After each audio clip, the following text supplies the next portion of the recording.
Character counts everywhere, all the time. Whether life's easy or an uphill climb, we will shine when we walk that line. Character counts everywhere, all the time. This is Gary Smith with your Character Connection. The purpose of this brief, hopefully no longer than 10 minutes, professional growth video is to have you reflect on how to connect what matters with your classroom experience and school improvement work. Remember the commitment to promote and advocate a positive school culture and the role that character counts can play in making that a reality. Today I'd like to share with you a targeted lesson on beliefs and behaviors.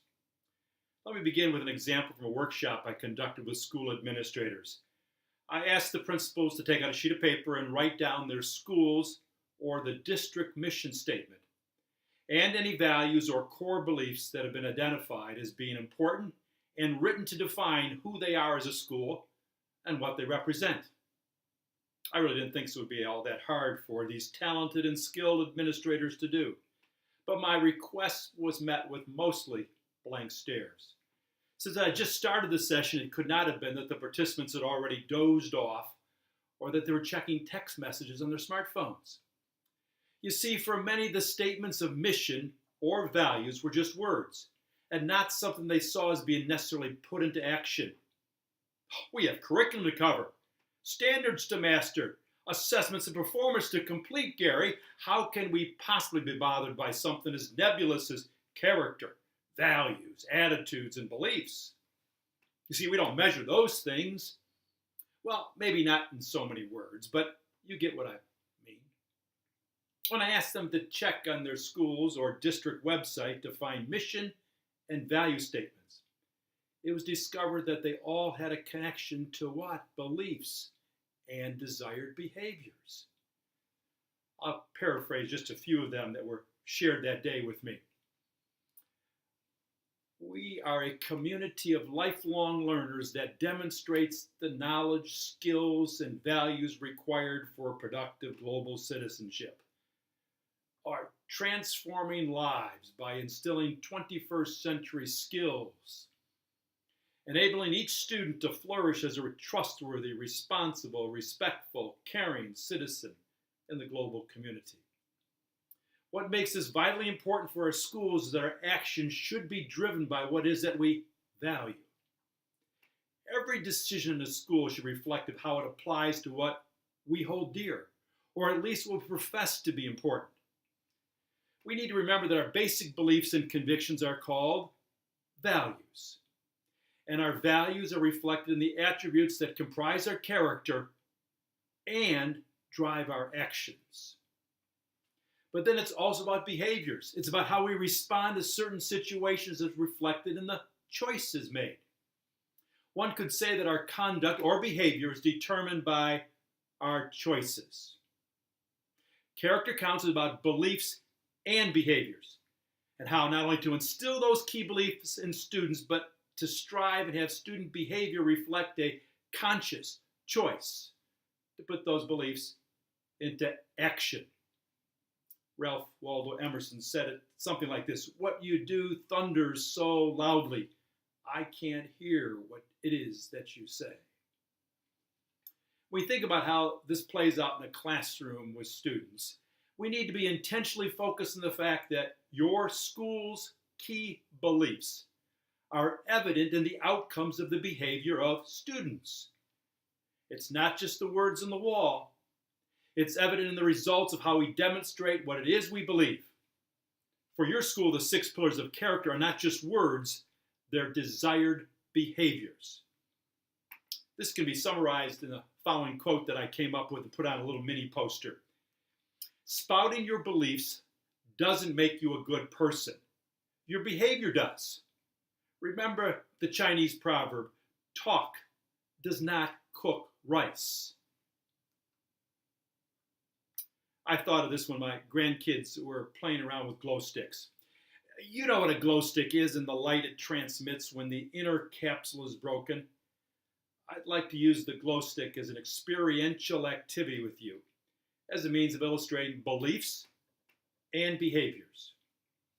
Remember that we instill beliefs and values four distinct ways. Direct teaching, vicarious experiences of stories read, told, or viewed, a connection to the curriculum, and sharing an experiential activity that allows for self-discovery on the part of students. As I share this activity using a glow stick, see if you can figure out what it has to say about beliefs and behaviors. Well, the glow stick is nothing more than a container, not very distinctive and really serves no purpose unless an action is taken. The stick consists of a tiny brittle tube within a flexible outside container. Each container holds a different solution. I had to look this up, but the two chemicals are phenyl oxalate in a hydrogen peroxide solution. A glow stick will emit light when the two chemicals are mixed. When the outer container is flexed, the inner container breaks, allowing the two solutions to combine, causing the necessary chemical reaction. After breaking, the tube is shaken to thoroughly mix those two components, and after the glass capsule is broken and the two distinct solutions mix, the glow stick glows. Well, how does this apply to beliefs and behaviors and what your school is intentionally striving to do in the integration of character counts? We've all heard about the light bulb moment when a student gets it. Sure, you can think of the cartoon image of a light bulb lighting up above a character's head when he or she has an idea or just figures something out. Think of this as the defining light bulb moment of the glow stick experience. All of our students have values and beliefs. Our job as educators to do all that we can to make sure the values and beliefs are the ones that will help them do their best as a student and to develop into productive citizens. Think back to my opening exercise that I did with school administrators. See, that's the first chemical in my now imaginary glow stick. Beliefs. However, nothing's going to happen if all that is that we have is those stated beliefs. For example, no doubt about it, respect is important, we may say. Trust is essential for all relationships, or being responsible is a must. They're just statements, like a single chemical in our glow stick. Students make choices on how they ought to live. This is reflected then in their behaviors. The second element is now defined. It's when we put it to practice by a conscious, deliberate choice that we demonstrate good behavior. The lesson then is simply this. When a student makes a good choice, it's reflected in showing positive behavior. Just like the mixing of the two chemicals with a deliberate choice or action produces the light in the glow stick, we too practice braiding our beliefs with the behaviors by the choices we make. Beliefs and behaviors, a conscious choice. I can't give you a guarantee that if you do character counts and focus on instilling beliefs and helping students learn how to make good choices, all your students will get it and the inappropriate and undesirable classroom behavior issues would disappear. No guarantees. But if we're intentional and explicit about the beliefs while being concerned with the choices that demonstrate desired behaviors, I think there's a better chance that you have a more positive classroom. So what can you do in the classroom? Let me share some ideas and strategies with you. Embed the vocabulary of the pillars by asking questions, and we're doing a content study of any kind that's related to the pillars and choices. Focus on desired beliefs that your school feels are important for a student to be successful. When you teach, find the intersection between the content that you're teaching and these values that we're working to foster. That intersection, there's your character connection. Use the language when discussing desired behaviors of students. For example, things like only positive comments about others. There's no name calling, starting rumors, or teasing others about personal characteristics or weaknesses.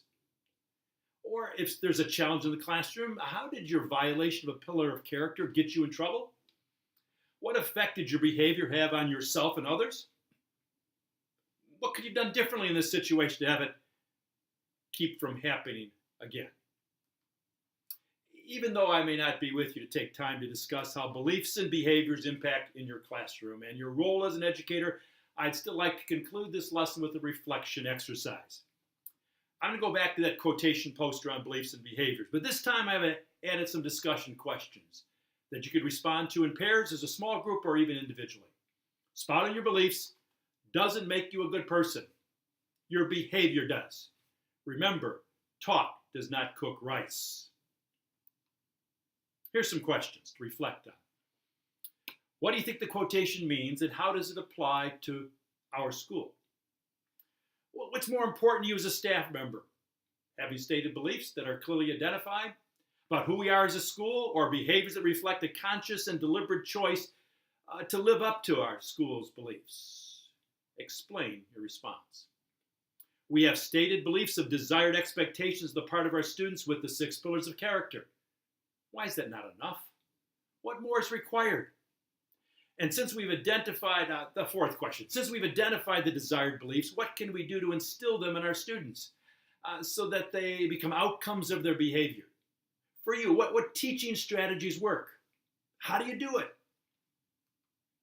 I hope this lesson on your character connection is applicable to whatever role you have in educating children and young people. You know I value the work of teachers today, as you are the ones, yes, you are the ones that can truly make a difference in the lives of the children and young people who have been entrusted to your care.